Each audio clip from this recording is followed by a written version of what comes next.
How you doing, folks? Papa Joe here. You wanted a couple stories, huh? Well, I will tell you about a real good friend of mine. One of the best friends I ever had. That's him. I'll try and get it where that reflection ain't getting it. The old pork chop. Kenny Kidd. Oh, he was a character. He's done passed on now.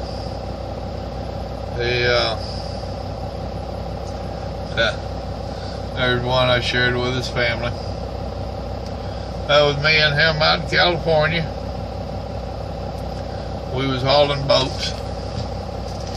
Let me ease up. We're in a traffic jam. Come to a complete standstill. So, figured I'd take this minute, make this video, give me something to do while they're cleaning the wreck up. This is the first time we've moved since we stopped quite a while back. When people were jumping off and going through the ditch.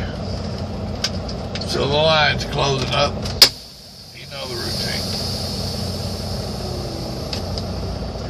But yeah, me and old pork chop. We met in church. I don't know if you've heard my testimony or not, but we both truck drivers. His uncle was my Sunday school teacher.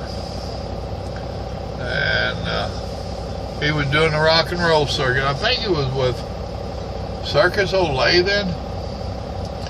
But he was only coming home once or twice a year. Not very much at all. And we met up a couple of times. Exchanged phone numbers. Wound up, I went to work for his cousin's husband. And there in Atlanta, that's when I started doing the trade show freight. But he took some time off from rock and roll to help his mama. His mama was fighting cancer and going through chemo and all that. So he came off the road, and I was pretty much home every week, if not more than once a week. And we started getting to know each other. And we became the best of friends.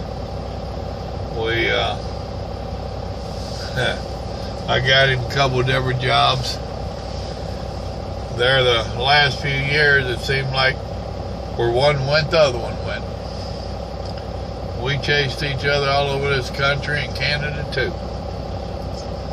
Our birthdays was 2 days apart. Mine was the 6th, and his was the 4th. So we always tried to get together on the 5th and barbecue. We was doing a lot of cooking going down the road. We had them old Burton stoves you heard me mention.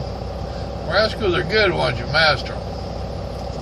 I turned him on to those. He liked barbecuing more than the Burton stove. And I told him, well, I'm going to treat you to dinner tonight. He's like, all right. So we commenced to talking. Oh boy, that good looking chopper going down the road on the trailer. Looked like it'd kill your bag. It was a hardtail. But I told him, I said, well, you need to get you 3 of them. 3 of them? Why 3? I said, beans, taters, cornbread. You need 3. So that's what I cooked him for dinner. Beans, taters, and cornbread. Now, he's a little country boy. He's out of Georgia. And we enjoyed our meal. It got there where him and I would, if we hadn't already discussed it the day before, we would discuss it that morning when we was running together, we knew we was going to hook up. We'd start talking about what each one was going to cook.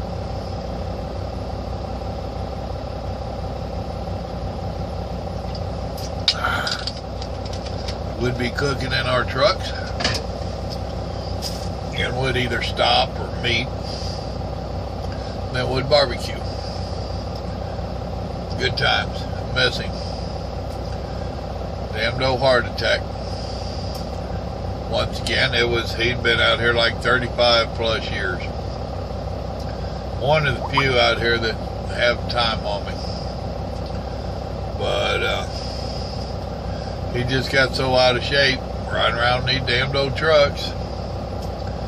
Heart attack finally got him just a little over a year ago. Well, it ain't even been quite a year. July it'll be a year. Miss him terrible.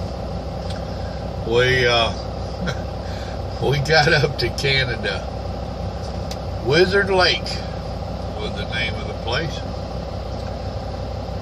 And we had been cooking in our trucks all day of the wintertime. Cold. Oh man, was it cold. So we got up there and we'd planned on cooking some bratwurst. We both like bratwurst.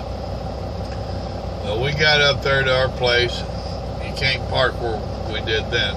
They don't allow it no more.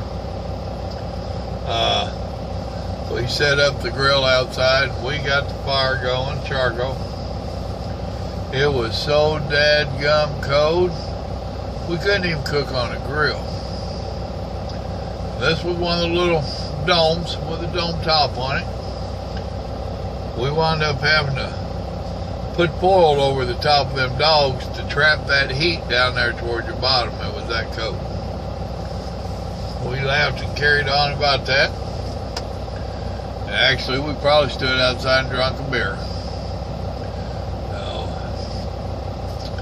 Which that's a good thing about Canada. In the wintertime, you ain't got to worry about your drink getting cold or getting hot. It'll stay cold. But yeah, we did that. We got him to cook. And I jumped up in my truck and got him some of whatever I'd cooked, and he jumped up in his truck, got me some of whatever he had cooked, and we swapped plates, and each one of us grabbed brats, and we went back to our trucks. It was cold. Talking on the CB. Yep, that's my old buddy Kenny. Me and him. Now, me and him was writing a cookbook together. We did so much of this cooking and talking. I don't know how many minutes. If we wasn't running together, we was talking on the phone. His mama, he lived with his mama. And she'd pay his bills online and stuff for him. And she would get to teasing him about how much me and him talked. She's like, what in the world do y'all talk about? And he says, anything, everything, and nothing. And that's about the size of it. Well, me and him, and it was his idea, decided to write a cookbook for truck drivers. In-cab cooking.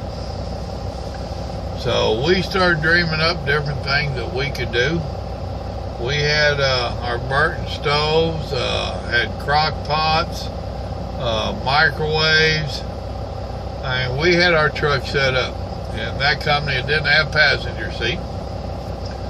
So, and there was a few ideas that I didn't have microwave, he did. But those are a few ideas that we came up with. If I hadn't already tried it out, he was going to try it. He wasn't that good with words and spelling and writing. So he became the guinea pig and I became the writer. That's where we came up with Papa Joe and Pork Chop. That was our pen names. Our families intertwined, and he loved to spoil my granddaughter. He'd tease them kids, especially Amanda, which Amanda went to our church. So he'd pig at them kids. He heard her calling me Papa Joe. So that became my pen name because of him. He wanted to call me Papa Joe. So I came up with Pork Chop for him. But yeah, we was writing that cookbook, and then I lost that boy and lost all interest in pretty much in life. But I told him, if you ever get the chance to get in that rock and roll again, drag me along. Sure enough, he got the opportunity. They called him up because he knew a lot of people in there. Ariana Grande. He was going to do her concert. And, come on, dadgummit. So, they called one of him to do that, and he drugged me along with him. Alright, that's when he died, was the day before we would take off on that tour. He got me on the rock and roll circuit. But that's my buddy Pork Chop, Kenny Kidd, God rest his soul. He was a good man, big heart, professional Santa Claus. Traffic starting to roll. God bless. Remember, God loves you and I do too. Have a good day. Bye now.